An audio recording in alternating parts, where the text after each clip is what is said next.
You know, it wouldn't be an understatement to say that LeBron James is the most scrutinized athlete of all time, and calling him the most scrutinized NBA player of all time by now is pretty much just a fact, as much as saying that he's gonna own the Raptors every year until basketball just doesn't even exist anymore. So there were the days when Wilt Chamberlain was criticized for being selfish, the days where Jordan was criticized for being selfish, the days where Kobe was criticized for being selfish, but none of it ever amounted to what the media as a whole does today. It has a lot to do with the fact that he's living through the era of explosive social media where everybody has an opinion and trolling can make you famous, and through that process, he's not only become the most scrutinized NBA player of all time, he's become the most unfairly scrutinized player. And today, I'm gonna take you through a deep dive of 5 of the most unfair criticisms of LeBron James' career. And while I prepare myself to get attacked by LeBron stans for giving him credit, you can prepare to see LeBron live in the near or distant future with the SeatGeek app, since it's pretty clear by now that he's probably not going to retire in your lifetime. SeatGeek is the amazing app that provides you with the easiest way to buy tickets for almost any kind of event, which would most likely be sports related for you guys. The app pulls tickets from all over the web and has them in one place to make purchasing one for your event really easy, and it also assures you you're going to be getting the best value for your ticket. Each one is ranked with a score from 1 to 100 that lets you know if you're getting a good deal or not for your purchase.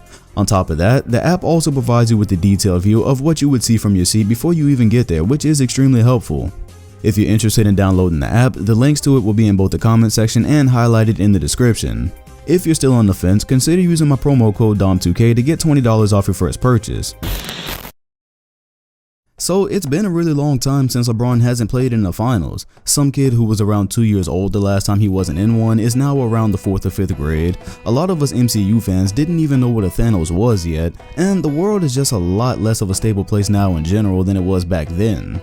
Despite all of that, LeBron has an enormous chance to be playing in his 8th straight NBA Finals in around a month or so, where it's likely that he's going to run up against yet another superior Western team that'll make quick work of this roster that truthfully has no business being in a final series in the first place. Yet, that's not going to save him from the unfair criticism of being 3-6, and a lot of people are going to be trying to use that to snap away his chances of being the GOAT. But in all honesty, this criticism comes from the same place as the argument that Jordan is only better than him because he's 6-0. They both come from the dumpster. If you've been looking over these playoffs with a watchful eye, you can really appreciate what LeBron has done so far, and we're not even in the conference finals yet. He's had multiple 40-point games, triple-doubles, game winners, and his overall stat line of around 34, 9, and 8 on 54% shooting is shaping up to be his greatest postseason ever. And that's pretty crazy to think that a player's greatest postseason ever could come in his 15th year in the league. Oh, and there's also the part where nobody can backtrack anymore and call this year a cakewalk.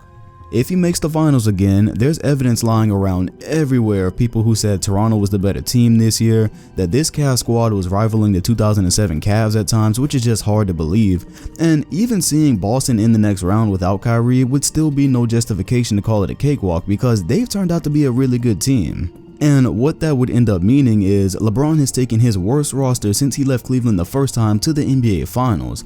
And the thing is, people know this is his worst roster. People know it likely doesn't stand a chance against the Warriors or even the Rockets. So as long as he keeps playing at this all-time level, why is going 3-6 in the finals going to be such a popular narrative to shout around all summer? This leads right into the current unfair criticism of him being 3-5 in the first place, because if you look at his finals runs objectively, there's only one time he's ever not carried his weight. 2011 was the blunder that deserves absolutely all the criticism and jokes that it gets, from his fourth quarter meltdowns to not being able to guard Jason Terry. It's no doubt the biggest stain on his career to date. But after that, which of these final series did he come into with the real expectation that he could win? 2007 is right up there with Allen Iverson playing the 0-1 Lakers with the roster he had. You can talk about his 6-man and Mutombo all you want, but that wasn't even close to adequate help to stare Kobe and Shaq in the face, and you notice that Iverson still gets all the credit in the world for even getting one game in that series, right? So it should be the same thing with 07. I've heard criticism that LeBron couldn't shoot and that's why they got swept, and yeah, that contributed to it, but there's also the fact where the Spurs are one of the best franchises ever, and his second best player on the floor was probably Zydrunas Ilgauskas.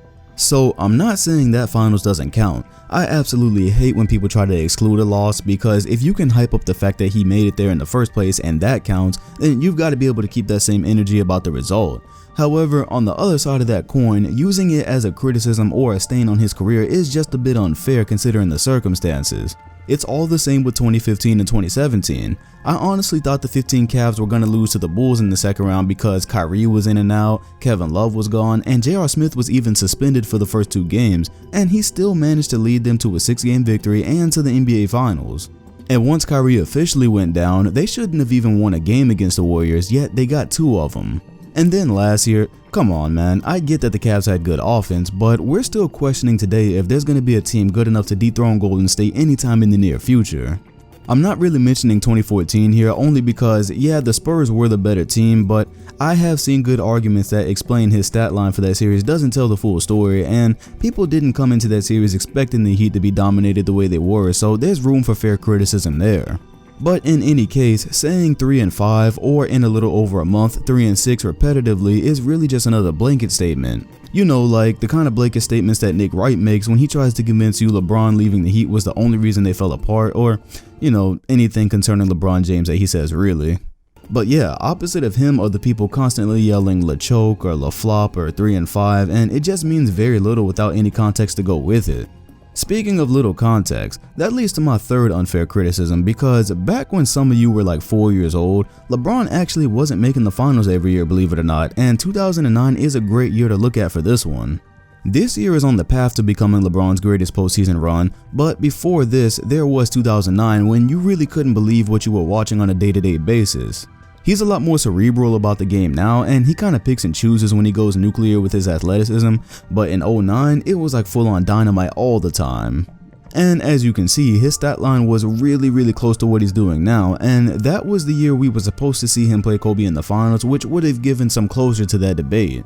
Instead, the Cavs got bounced in 6 by the Magic, and nearly a decade later, for some unexplained reason, that's seen as a joke to people. Well, okay, we know it's seen as a joke because after Kobe Bryant called Dwight soft, a lot of people just started cheaping and no longer took him seriously. When in reality, back in 09, it wouldn't have been crazy to imagine Dwight Howard ending up as a top 5 center of all time, because he was one of the greatest two-way players in the league and he was an elite rebounder. On top of that, for one of the rare times I can ever say this, Orlando management had actually done a good job filling out the roster. Today it gets remembered as, oh, LeBron lost to Dwight Howard surrounded by Hedo Turkoglu and Jameer Nelson and some other guys that weren't even all of that. Yeah, that Magic team was actually a center at the top of his game surrounded by nothing but shooters, and if you know anything about how pieces fit together and the type of schemes you can run with that, that's a recipe for a team to go pretty damn far. Like, imagine if Anthony Davis was surrounded by sharpshooters on every side of the floor. So not only were the Magic not the laughingstock that history has turned them into, but LeBron literally could not have done more to will that Cavs team to the NBA Finals. Yet 09 remains remembered as the time LeBron failed to beat Dwight Howard to set up his NBA Finals match with Kobe, which leads right into the fourth point. Why has LeBron been so heavily scrutinized for creating better situations for himself? One of the criticisms that follows LeBron around to this day, and are about to heat back up this summer most likely, is the fact that he's one of the rare all-time greats that chose to wear different jerseys to find his success. Jordan went 6-0 with the Bulls, Kobe got 5 with the Lakers, Magic got 5 with the Lakers, Larry never left the Celtics, the list goes on. But in all likelihood, for LeBron to ever have a good chance to win another title as his career winds down, it would involve him finding a better situation in free agency. That's assuming Cleveland can't pull off Magic this summer and bring him a contending roster. And you know, I get the mystique about it. It's always viewed in a better light when you can get drafted to a team and build something there as opposed to joining something that's already happening. But what if it was looked at like this? LeBron is top 10 and we know that, but compare the situation that everyone else in the top 10 was drafted into with what LeBron was drafted into. Jerry West quite literally stole Kobe Bryant in the draft to come play with Shaq, and then the Lakers gifted them the Bulls coaching staff. Tim Duncan was drafted into what became the golden standard of franchises, Magic Johnson was drafted to play with Kareem, and later on was given the obsessive and technically sound Pat Riley. The Celtics got Larry Bird help right out of the gate, and I could go on forever with this really. LeBron, however, was drafted to a team that had achieved quite literally nothing when he arrived, and they had no other stars for him to play with. There was no history of excellence, no attractive features about the city for free agents, a terrible management decision even allowed Carlos Boozer to slip away even though he was a restricted free agent. Basically, LeBron was drafted to a team that would never get him star help for the first 7 years, and on top of that, he was so damn good that he unfortunately kept him out of the lottery every year, so he started his career on a franchise that had zero realistic avenues to significant improvement. What other all-time great that's ranked near him had that kind of situation? So when he leaves for Miami, the mistake he made there was that he didn't just leave to play with all-stars, he floundered it all over TV and bragged about how the competition basically had no chance because of what they'd done. But outside of that mistake, do people seriously still take issue with players creating better situations for themselves? Teams do it all the time when a player no longer serves them, so what's wrong with improving your chances in your career if a team's management can't do their job? When he left Miami a few years ago, it was clear to him that Wade was regressing and he saw fresh talent back at home, so that's where he went. This year, despite his greatest efforts, there's an extremely slim chance that this ends with a title, and there's an even slimmer chance that Cleveland turns the roster around as he gets older to become legitimate title contenders again. So if he should decide to leave once more to find a place where he can age and compete, isn't that a little bit unfair to criticize him for? Again, Jordan and Kobe's franchises made moves to keep them competitive for as long as they could. If Cleveland can't do that, is he expected to stay so he can catch flack every year for coming up short in June? A lot of our favorite players didn't come up short in these big moments because they had great teammates looking after them. You weren't gonna gang up on Kobe and not have to worry about a Shaq or Gasol. You weren't gonna force Larry Bird to win the title by himself because he had arguably one of the greatest teams ever in '86. And when LeBron did have great teammates, you've seen two very specific instances that helped boost his career, which leads right into my final unfair criticism. Forever and beyond, you're gonna hear that Ray Allen and Kyrie Irving saved LeBron's career, and when used as criticism rather than a fact, this is just an unfair blanket statement. I stand on the side of, yes, Ray Allen did definitely save LeBron's legacy with this shot, but I say that as a matter of fact and not as criticism. The facts are that if that shot misses, there's probably greater than an 80% chance that the Miami Heat are 1-2 after the declaration that they win multiple championships on live TV. That also comes on the heels of LeBron missing the game-tying shot, which of course would be held against him, and there's no question that the outcome of that finals could easily have affected his all-time ranking when you consider all the factors. And just given the climate of attitude surrounding his move to Miami that was still kinda fresh, there's just no way you could argue that this shot didn't save him a world of trouble. But that's just it. Even with the way things turned out, people still don't consider all the factors. The first part is that LeBron led the charge on that comeback, and he was undoubtedly the biggest reason that they were even in that game by the end instead of losing it by 15 or more. But then there's the concept that nobody ever talks about. Ray Allen and Kyrie were both great teammates of his that hit ultra important shots and came through when the situation was at its most dire point. Why does LeBron take so much criticism for having those teammates in those specific moments? Isn't that what a team is? Ron Artest had Kobe Bryant's back big time when he hit that 3 in the 2010 finals because with the way the momentum was going, Boston was on the verge of taking their title on their home floor. In the Showtime Lakers repeat over the Pistons in 1988, they came this close to dropping Game 7. Like LeBron in Game 6 of 2013, Magic had a good game, but it was James Worthy who came through with the triple-double of 36, 16, and 10 to give the Lakers the edge where they could have easily lost. The guy's nickname was literally Big Game James and he won Finals MVP, but nobody knocks Magic's career for being drafted into one of the most fortunate situations of all time, right? So not only is this crowd mad at LeBron for creating similar situations to what other greats had, they're mad that those teammates had clutch performances all the same as these other guys. How does that work?